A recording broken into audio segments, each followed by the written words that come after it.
Qawli amma ba'du. Kaum muslimin sidang jemaah zuhur yang dimuliakan oleh Allah Subhanahu wa taala. Kita bersyukur kepada Allah Subhanahu wa taala di zuhur yang mulia ini. Allah masih menitipkan amanah berupa ragam macam nikmat kepada kita semua. Sehingga dengan ragam macam nikmat yang Allah Subhanahu wa taala amanahkan kepada kita sampai saat ini, kita bisa hadir menjadi tamu-tamu Allah Subhanahu wa taala, menjawab panggilan Allah Subhanahu wa taala yang dikumandangkan lewat muadzin kita. Salawat dan salam buat baginda Nabi sallallahu alaihi wasallam dengan ucapan Allahumma salli ala Sayyidina Muhammad wa ala ali Sayyidina Muhammad. Assalamu alayka ya Rasulullah. Kaum muslimin wal muslimat, duyufur rahman, tamu-tamu Allah yang berbahagia. Menjelang salat zuhur berjamaah, insya-Allah kita akan menyampaikan tausiah ringan singkat. Adapun hari ini insya-Allah kajian kita tentang hadis yang berasal dari Ikrimah radhiyallahu anhu, sahabat Nabi, di mana beliau berkata, haddatsani Abdullah ibnu Amr bin al-As qal, bercerita kepadaku Abdullah bin Amr ibn al-As, bainama nahnu hawla Rasulillah sallallahu alaihi wasallam, ketika kami duduk bersama dengan Nabi sallallahu alaihi wasallam, idz dzakara fitnah, ketika itu Nabi sallallahu alaihi wasallam menceritakan tentang fitnah, ujian yang akan terjadi di akhir zaman. Faqala Rasulullah sallallahu alaihi wasallam bersabda, idza ra'aitumun nas, apabila kalian menengok manusia, qad marajat uhuduhum, janji-janjinya sudah mulai rusak, wa khaffat amanatuhum, amanah sudah mulai disepelekan oleh orang. Jadi janji sudah mulai rusak, amanah sudah mulai disepelekan. Padahal janji itu kata Allah Subhanahu wa taala, innal ahda kana mas'ula. Janji yang telah dibuat itu akan dipertanggungjawabkan, bakal ditanya oleh Allah Subhanahu wa taala dalam pengadilannya nanti. Wa khaffat amanatuhum, orang sudah banyak menyepelekan amanah. Padahal amanah ini sangat berat. Baik itu amanah jabatan, amanah sebagai ulama, amanah sebagai orang alim.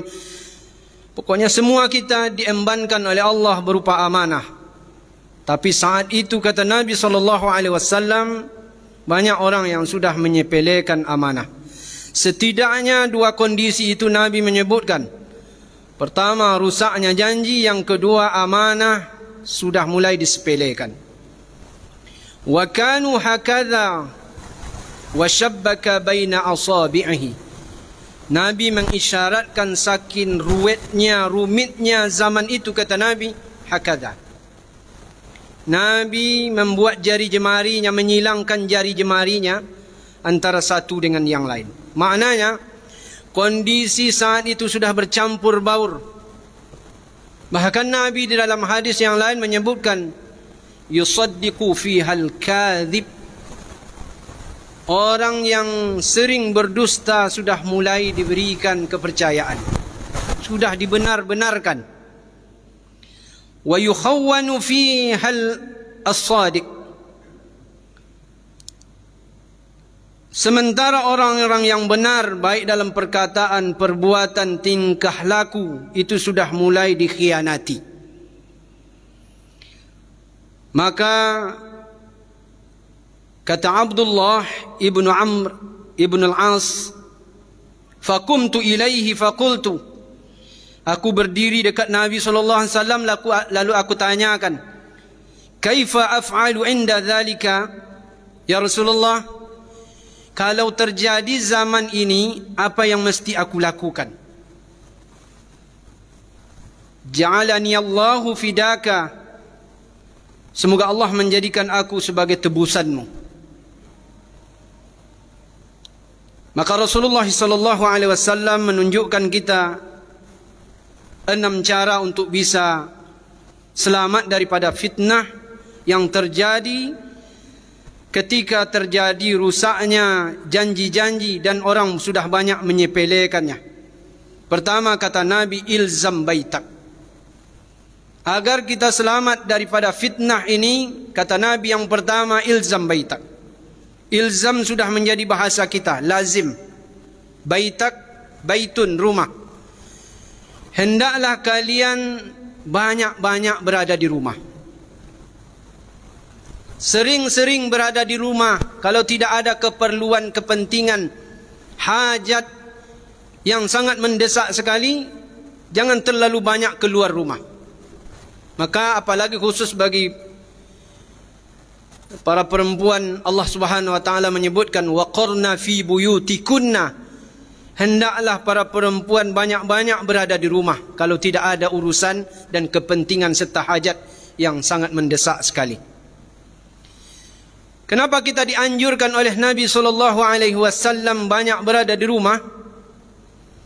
Rumah itu di dalam Al-Quran setidaknya ada 4 istilah disebutkan. Satu, diungkapkan dengan kata-kata baitun. Baitullah, rumah Allah. Baitun.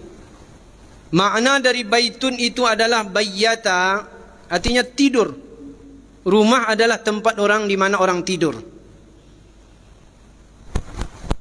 Yang kedua, ada istilah dalam Al-Quran dengan kata darun. Darun itu artinya rumah. Makna dalam bahasa kitanya adalah bolak-balik. Bukankah di rumah orang memang bolak-balik dari belakang ke depan, dari depan ke belakang, kemudian masuk lagi kamar, setelah kamar nanti ke belakang lagi. Itulah kerja orang di rumah. Bolak-balik aktivitasnya begitu. Yang ketiga, ada istilah dalam Al-Quran untuk menyebutkan kata rumah dengan kata manzil. Manzil itu asal katanya nazala yanzilu, tempat turun. Orang sudah kerja seminggu di luar, nanti dia pulang pasti ke rumah. Tak mungkin ke tempat lain. Tapi Allah Subhanahu wa taala tidak menghendaki rumah hanya sekadar tempat tidur. Rumah sebagai tempat mondar-mandir setiap hari. Juga rumah bukan hanya tempat kita berdiam untuk sementara setelah penat bekerja di luar. Tapi ada yang keempat, istilah rumah yang diceritakan oleh Allah dalam Al-Quran dengan istilah maskan. Maskan artinya tempat kita berdiam, tempat kita tenang. Sakana, sakinah. Rumah bukan hanya sekedar tempat kita tidur. Rumah bukan hanya sekedar tempat kita bolak-balik mondar-mandir. Rumah bukan hanya sekedar tempat kita turun ketika kita sudah berada di luar lalu pulang. Tetapi ada fungsi rumah yang keempat, maskan, tempat kita tenang. Makanya Allah Subhanahu wa taala menyebutkan lewat lisan baginda Nabi, ilzam baitak, banyak-banyaklah kalian berada di rumah. Kalau tidak ada kepentingan berada di luar, sering-seringlah, teruslah senantiasa berada di rumah. Apalagi di akhir zaman ini kita banyak mendapatkan berbagai macam ujian, cobaan. Mesti kita banyak-banyak berada di rumah. Corona telah mengajarkan kita untuk semua itu. Agar kita banyak-banyak berada di rumah. Buat amal, buat ta'lim, buat zikir, belajar Al-Quran, ajarkan keluarga kita. Mungkin sebelumnya kita sibuk 24 jam sehingga lupa dengan keluarga. Akhirnya Allah hadirkan corona untuk mengingatkan kita lagi. Qu anfusakum wa ahlikum nara. Pelihara dirimu dan keluargamu dari api neraka. dengan cara banyak belajar, dengan cara banyak membaca Al-Quran, berzikir dan sebagainya. Yang kedua kata Nabi SAW, amlik alaika lisanak, kalian kendalikan lidah.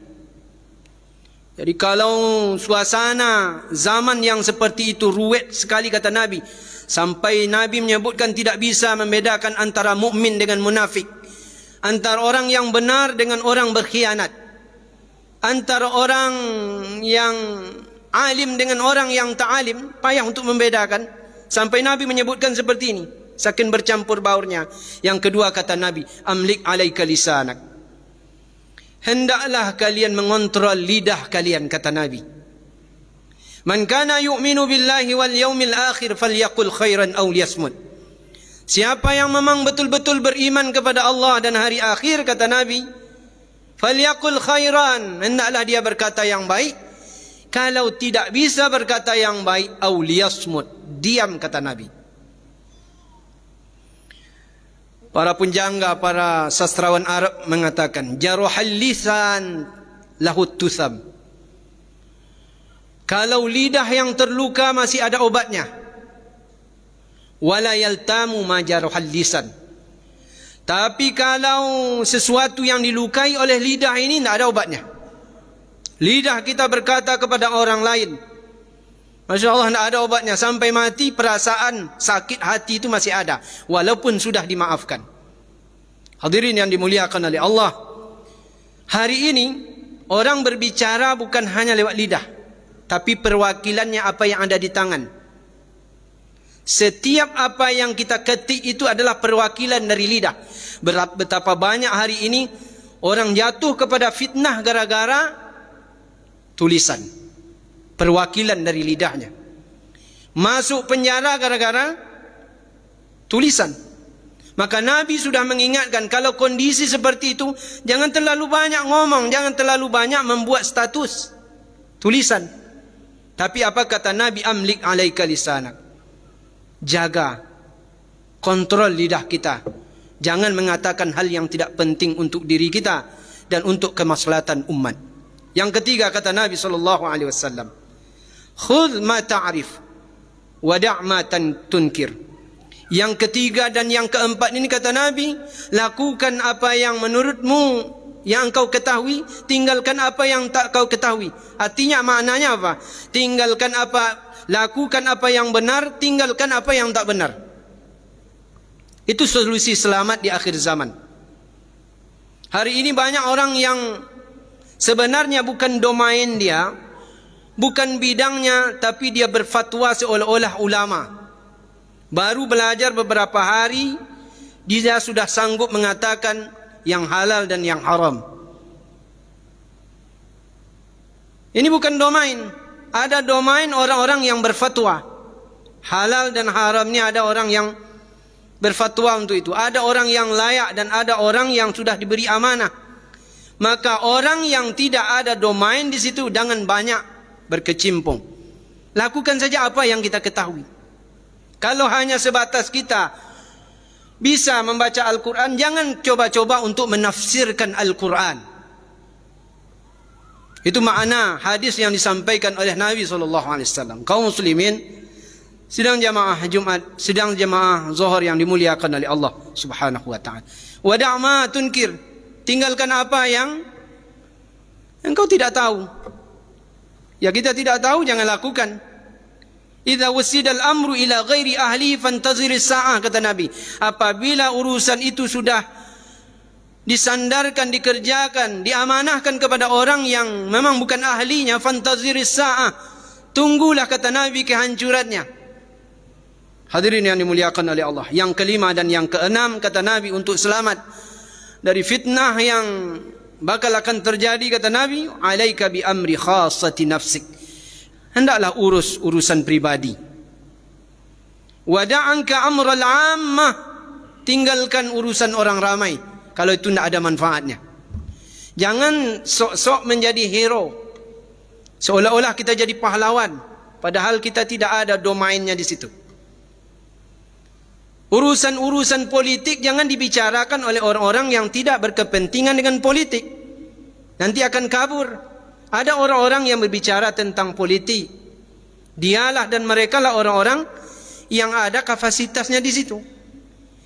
Kita orang-orang awam, masyarakat biasa, jangan coba-coba mengomentari hal-hal politik.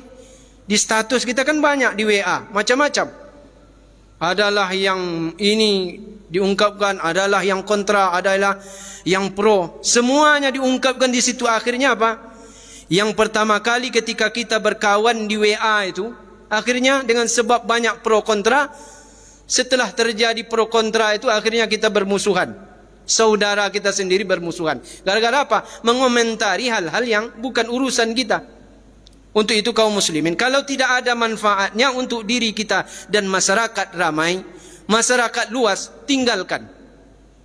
Tinggalkan. Tapi kalau ada manfaatnya, contohnya untuk amar ma'ruf, menyuruh kepada yang ma'ruf, mencegah kepada yang mungkar, terjunlah kita untuk orang ramai.